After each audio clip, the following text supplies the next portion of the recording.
উত্তর পূর্বাঞ্চলে ভয়াবহ বন্যার মাত্র ২ মাস পরই আবারও দেশের দক্ষিণাঞ্চলে নতুন করে দেখা দিয়েছে বন্যা। ২১ আগস্ট মধ্যরাত থেকে হঠাৎ উজানের ঢল আসতে শুরু করে। ফেনী, নোয়াখালী এবং কুমিল্লার বন্যা পরিস্থিতি অবনতি হয়। সবচেয়ে বেশি ক্ষতির মুখে পড়ে ফেনীর সীমান্তবর্তী উপজেলা পরশুরাম ও ফুলগাজী। ময়ূরী, কহুয়া ও সিলোনিয়া নদীর বন্যা নিয়ন্ত্রণ বাঁধ ভেঙে তলিয়েছে লোকালয়। জলবায়ু গবেষকেরা বলছেন, এই জেলার বন্যার পানি সিলোনিয়া, মুহুরী, কহুয়া, ডাকাতিয়া নদী হয়ে বঙ্গোপসাগরে মেশে। এর মধ্যে সিলোনিয়া, মুহুরী, কহুয়া নদীর পানি মুহুরী প্রজেক্ট দিয়ে ভাটিতে নামে। এই বাঁধটি ত্রুটিপূর্ণভাবে নির্মাণ করা হয়েছে, যার প্রভাবে এই এলাকার পানি নামতে সময় নেয়। ১২২ কিলোমিটার সম্ভবত মুহুরী কহুয়া।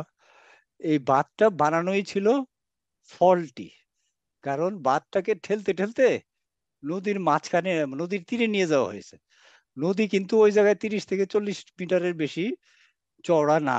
এই নদী কিন্তু ওই ফ্ল্যাশ ফ্লাড বহন করার ক্ষমতা রাখে না। জলবায়ু গবেষকেরা বলছেন, প্রায় ৩ দশক পর কুমিল্লার গোমতী নদীর বাঁধ ভেঙে বন্যা দেখা দিয়েছে। গেল কয়েক দশকে কুমিল্লা, ফেনী, নোয়াখালী, লক্ষ্মীপুরের প্রায় ১১,৫০০ দখলদার নদীর প্লাবনভূমি ও খাল ভরাট করেছে। কুমিল্লা এবং নোয়াখালী এবং ফেনীর দখলদারদের লিস্ট সরকারি হিসাব অনুযায়ী বলি, তাও সেটি ১১,৫৩৭ জন দখলদার রয়েছে। যত বাজার, ঘাট, রাস্তা পাবেন তার পাশে এখন আর খাল নাই। সবগুলো খাল ভরাট হয়ে গিয়েছে, ম্যাক্সিমাম খাল ভরাট হয়েছে এবং এই খালের পাড়ে রাস্তা হয়েছে, মার্কেট হচ্ছে, বাড়িঘর হচ্ছে এবং এটা স্থানীয় পলিটিক্যালি যারা পাওয়ারফুল তারাই কাজগুলো করেছে রাজনৈতিক ছত্রছায়ায়। সুতরাং এই ঢলের পানিগুলো যখন নামবে, নামার তো কোনো জায়গা নাই। জাতীয় নদী রক্ষা কমিশনের ২০২০ সালের তথ্য বলছে, দেশে প্রায় ৬০,০০০-এরও বেশি নদী ও জলাশয় দখলদার রয়েছে। এদের কারণে নদী হারিয়েছে তার স্বাভাবিক প্লাবন এলাকা। এতে তীব্র হচ্ছে বন্যা। Shahriar Anirban, independent news, Dhaka. তখন রাত প্রায় ১২টা। রাজধানীর নানা এলাকা থেকে ত্রাণ নিয়ে রাখা হচ্ছে ঢাকা বিশ্ববিদ্যালয়ের টিএসসিতে। সেসব গুছিয়ে রাখছেন শিক্ষার্থীরা। তাতে আছে ছোট বড় সবার জন্যই নতুন বা পুরনো পোশাক। আমরা দেখেছি অনেক দূর দূরান্ত জায়গা থেকে মানুষ স্বপ্রণোদিত ইচ্ছাকৃত হয়ে এখানে এসেছে এবং যারা না আসতে পারছে আমাদেরকে জানাচ্ছে, আমরা গাড়ি পাঠিয়ে তাদের বাসায় যানবাহন পাঠিয়ে আমরা কিন্তু সেখান থেকে নিয়ে আসছি। এখানে হচ্ছে স্কুল, কলেজ, বিশ্ববিদ্যালয় সবাই এখানে আছে। স্পেসিফিকভাবে কোন বিশ্ববিদ্যালয়, কোন কলেজ এখানে কিছুই নেই। যেমন আমি নটর ডেম ইউনিভার্সিটি স্টুডেন্ট, আমি ঢাকা ইউনিভার্সিটির সবাই ভাইয়াদের সাথে, আমার ফ্রেন্ডদের সাথে সেভাবে কাজ করে যাচ্ছি। আরেক প্রান্তে খাদ্য সামগ্রী, বিশুদ্ধ পানি বা শুকনা খাবার, তেল থেকে শুরু করে নানা ওষুধ বা খাবার স্যালাইন কি নেই এখানে। আমাদের সরকারের কাছে এই দাবি করি যেন উনি পার্শ্ববর্তী দেশকে বলে যে এখনই থামা উচিত। যত কিছু লাগে, ওষুধ দ্রব্য থেকে শুরু করে শুকনা খাবার থেকে শুরু করে আপনার হচ্ছে কাপড়ের কাপড় পর্যন্ত বাদ যায়নি। দুর্গতদের সহায়তায় অর্থ সংগ্রহ করেছেন বেসরকারি বিশ্ববিদ্যালয়ের শিক্ষার্থীরাও। ঢাকা নানা জায়গা থেকে নৌকা জোগাড় করে মধ্যরাতে ক্যাম্পাস ছাড়ে ব্র্যাক বিশ্ববিদ্যালয়ের একটি দল। টিম যাবে হচ্ছে লক্ষ্মীপুরে যাবে, আর আরেকটা যাবে হচ্ছে কুমিল্লার দিকে যাবে। লক্ষ্মীপুরে যে টিমটা যাবে সেই টিমটা মেইনলি রিলিফের কাজে যাচ্ছে।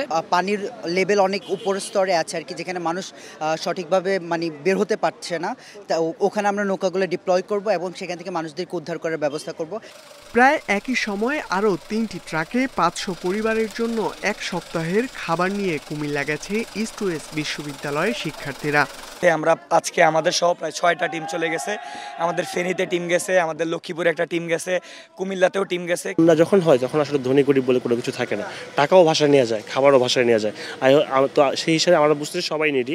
আমরা যারা প্রকৃতভাবে এটার প্রয়োজন অনুভব করবে আমরা তাদেরকে হেল্প করব। এ সময় তারা জানান, সুষ্ঠুভাবে ত্রাণ পৌঁছতে দরকার সঠিক তথ্য, তাই এ কাজে এগিয়ে আসতে হবে সবাইকে।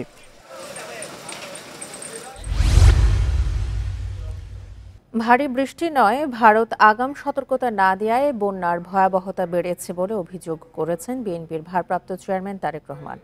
শুক্রবার রাতে ভিডিও বার্তায় কথা বলেন তিনি। অভিযোগ পাল্টা অভিযোগ না করে ত্রাণ সহায়তার ক্ষেত্রে ধর্মীয় বা রাজনৈতিক পরিচয় না দেখার আহ্বানও জানান তারেক রহমান। বন্যার্তদের প্রতি মানবিক সহায়তার ক্ষেত্রে আপনারা দয়া করে কারো কোনো রাজনৈতিক কিংবা ধর্মীয় পরিচয়কে প্রাধান্য দেবেন না। একই সঙ্গে আপনারা ব্যক্তিগত কিংবা দলীয় উদ্যোগের পাশাপাশি বন্যার্তদের সহায়তার জন্য সরকার ও প্রশাসন আপনাদের কাছে কোনো সহযোগিতা চাইলে দয়া করে সাধ্য মতন সহযোগিতার হাত বাড়িয়ে দিন। ছাত্র আন্দোলনে প্রাণ হারিয়েছেন ৮ শতাধিক মানুষ। সে সময় ক্ষমতায় থাকা আওয়ামী লীগের নেতাকর্মীদের বিরুদ্ধে দায়ের করা হচ্ছে হত্যা মামলা। ৫ আগস্ট পোশাক কর্মী মোহাম্মদ রুবেল হত্যার ঘটনায় রাজধানীর আদাবত থানায় করা মামলায় নির্দেশদাতা হিসেবে রয়েছেন সাকিব আল হাসান। পাকিস্তানে টেস্ট খেলে দেশে ফিরলেই টাইগার আইকন হতে পারেন গ্রেপ্তার। এমন অবস্থায় প্রশ্ন উঠছে সাকিবের ভবিষ্যৎ নিয়ে। জাতীয় দলে খেলা নিয়েও চলছে বিতর্ক। রুলটা কি আমি জানি না, বাট একটা জিনিস আমি জানি যে আপনি যতক্ষণ না আপনি দোষী সাব্যস্ত হচ্ছেন ততক্ষণ পর্যন্ত কিন্তু আপনাকে দোষী বলা যাবে না। মামলা দায়ের হয়েছে, এটা শুনানি হবে, বিচার হবে, অনেক কিছু হবে। তো সেই সময় পর্যন্ত আমি তো মনে করি যে এটা তার খেলতে বাধা থাকার কথা না। যদিও ইমেজের একটা ব্যাপার আছে, যেহেতু হত্যা মামলা একটা ইমেজের ব্যাপার আছে, সেই ইমেজের কারণে বিসিবি তাকে কনসিডার করবে কিনা এটাও একটা প্রশ্ন। জাতীয় দলে খেলা অবস্থায় রাজনীতিতে অংশগ্রহণ মানতে পারছেন না সাবেক এই পরিচালক। বলছেন এজন্য সাকিব নিজে ও বিসিবি দায়ী। রাজনৈতিক মামলা অনেক সময় হয়ে থাকে উদ্দেশ্য প্রণোদিত। সাকিবের কর্মকাণ্ডে কোনো অনিয়ম আছে কিনা সেটা বের করা উচিত বলে মনে করেন খন্দকার জামিল। মিথ্যা কোনো মামলা দিয়ে কোনো ক্রিকেটারকে জড়িয়ে ফেলানো এটাও কিন্তু কাম্য না। আমরা যদি সে সত্যি কোনো অপরাধ করে থাকে, যেমন শেয়ার বাজার স্ক্যাম এবং অন্যান্য কিছুতে কিন্তু তার নাম এসছে, এবং সেটা উনি এমপি থাকার আগেও এসছে। কিন্তু সুতরাং ওইসব ব্যাপারে যদি কোনো তার বিরুদ্ধে অভিযোগ থাকে সেটা নিয়ে মামলা হতে পারে। টি-20 বিশ্বকাপ খেলে দেশে ফেরেননি সাকিব। ছাত্র আন্দোলনের সময় কানাডায় খেলেছেন গ্লোবাল টি-20 লিগ। অবশ্যই যে দুজন। Mazharul Islam, independent news. অবসরপ্রাপ্ত বিচারপতি শামসুদ্দিন চৌধুরী মানিককে সিলেটের সীমান্ত এলাকা থেকে আটক করেছে বিজিবি। শুক্রবার রাতে তাকে আটক করা হয়। বিজিবির পক্ষ থেকে আটকের তথ্য নিশ্চিত করা হয়েছে। বিজিবি জানায় বিচারপতি মানিক ভারতে যাওয়ার চেষ্টা করছিলেন। কানাইঘাট উপজেলার দনা সীমান্তে ঘোরাঘুরি করছিলেন তিনি। তাকে সীমান্তের শূন্যরেখার ১০০ মিটার ভেতর থেকে আটক করা হয়। রাতে সীমান্ত এলাকায় তাকে দেখেন স্থানীয়রা, পরে বিজিবিকে খবর দেওয়া হয়। বিএনপির প্রতিষ্ঠাতা সাবেক রাষ্ট্রপতি জিয়াউর রহমানকে নিয়ে আপত্তিকর মন্তব্য করায় মানিকের নামে গত সোমবার নোয়াখালীর আদালতে মামলা হয়েছে।